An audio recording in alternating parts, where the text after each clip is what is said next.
बच्चों, पिछले वीडियोज में हम लोगों ने नाउन और प्रोनाउन का भलीभांति अध्ययन किया।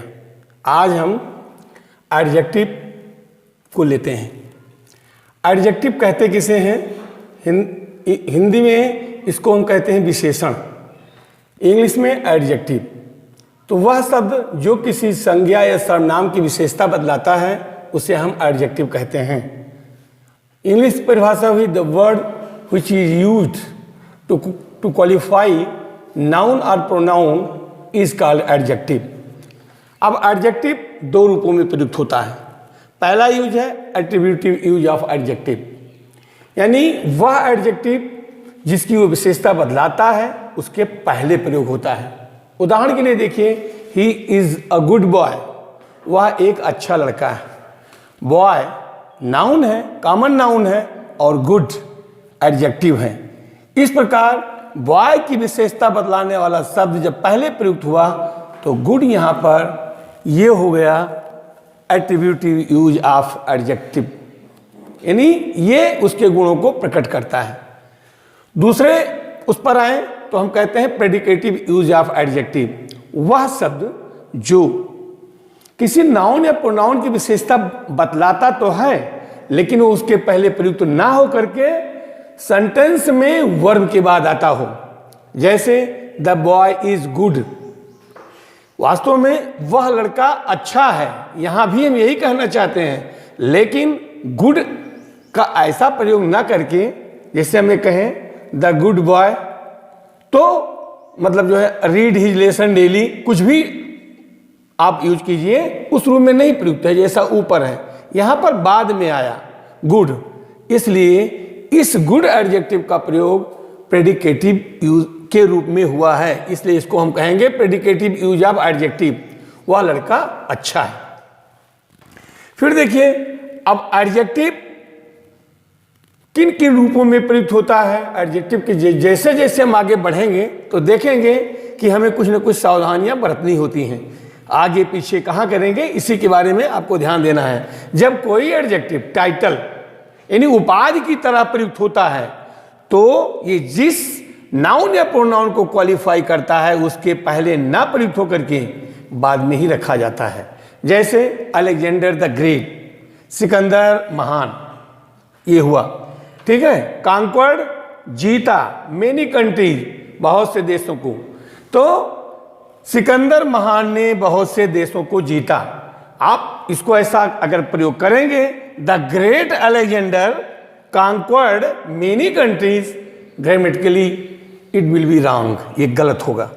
फिर आप चौथे पर आ जाइए, फ्रेजेस। फ्रेजेस का मतलब वाक्यांश, जो वाक्य बनते हैं उसमें एक दो शब्द, दो तीन शब्द, यही वाक्यांश कहे जाते हैं। जैसे he is a good boy, तो ही भी शब्द है और इज हो गया, तो या गुड बॉय ये भी एक फ्रेज हो गया। तो यानी शब्दों के माध्यम से ही हमारा वाक्य बनता है, उसी को हम फ्रेज कहते हैं। फ्रेजेज में एडजेक्टिव को, जिसमें कम से कम दो शब्द से कम नहीं होने चाहिए, एडजेक्टिव को उस नाउन या प्रोनाउन के पश्चात रखते हैं। उस नाउन या प्रोनाउन के पश्चात रखते हैं कब? जब फ्रेजेज होता है। क्या होता है? फ्रेजेज होता है। हाँ, अब आप देखिए यहां पर फ्रेजेज में देखिए, उदाहरण के लिए जैसे एयर अपेरेंट। एयर अपेरेंट का मतलब होता है स्पष्ट उत्तराधिकारी। एयर ही आपका जो है क्या है? नाउन है, इसी की विशेषता बदला रहा है। और हमने कहा था कि एक से अधिक, दो तीन, दो भी हो कम से कम, या फिर तीन हो, चार हो, तो क्या कहलाते हैं? फ्रेज कहलाते हैं। अब ये आपका एयर और अपेरेंट मिलकर के फ्रेज हो गया। और हमने कहा था कि फ्रेजेज में ये जिस नाउन या प्रोनाउन की विशेषता बदलाता है बाद में प्रयुक्त होता है, तो हम ऐसा ना करके कि apparent air, air apparent, H यहां लिखा है, हम इसका उच्चारण हेयर नहीं करेंगे, साइलेंट है, एयर होगा। फिर दूसरा देखिए, टाइम इमेमोरियल। टाइम समय, इमेमोरियल अविस्मरणीय, वह समय जो भुलाया ना जा सके। हम ऐसा नहीं लिख सकते इमेमोरियल टाइम, बल्कि हम अंग्रेजी में चूंकि फ्रेज में प्रयुक्त हुआ है इसलिए टाइम इमेमोरियल लिखेंगे। फिर तीसरा शब्द आप फ्रेज देखिए, पॉइंट ब्लैंक। पॉइंट माने होता है बिंदु, तथ्य, ठीक है, और ब्लैंक माने होता है खाली, तो यानी तथ्य रहित। खाली तथ्य का अर्थ क्या है यहां पर, यानी तथ्य रहित। ये भी फ्रेज है, और ब्लैंक एडजेक्टिव है, पॉइंट नाउन है, और ये उसकी विशेषता बदला रहा है। इसी तरीके से God the almighty, the almighty, almighty adjective है, और ऑलमाइटी का अर्थ होता है सर्वशक्तिमान, और ये स्पेशली या इंडिविजुअली आप मान लीजिए केवल भगवान या ईश्वर के लिए ही प्रयुक्त होता है। तो क्या हो गया, सर्वशक्तिमान ईश्वर। हम यहां ऐसा प्रयोग नहीं कर सकते, द ऑलमाइटी गॉड। जब कभी भी लिखेंगे तो लिखेंगे गॉड द ऑलमाइटी। अब एडजेक्टिव के अगले पॉइंट पर हम चलते हैं। हमारे बहुत से ऐसे वर्ड हैं जिनके बारे में हमको और सावधानी बरतनी पड़ती है एडजेक्टिव में, जैसे है word senior, junior, inferior, prior, superior आदि। ऐसे सब जिनके अंत में IOR लगा होता है, ये एडजेक्टिव होते हैं, और इनको प्रायः नहीं बल्कि स्पष्ट कंपैरेटिव डिग्री में ही रखते हैं।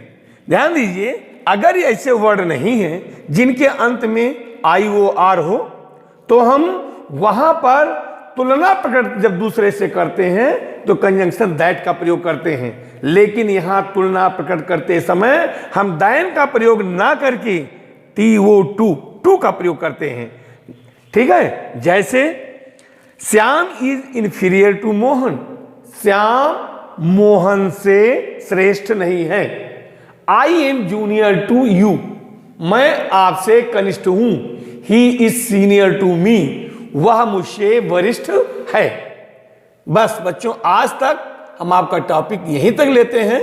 अगले टर्न पर एडजेक्टिव का शेष भाग पढ़ाया जाएगा।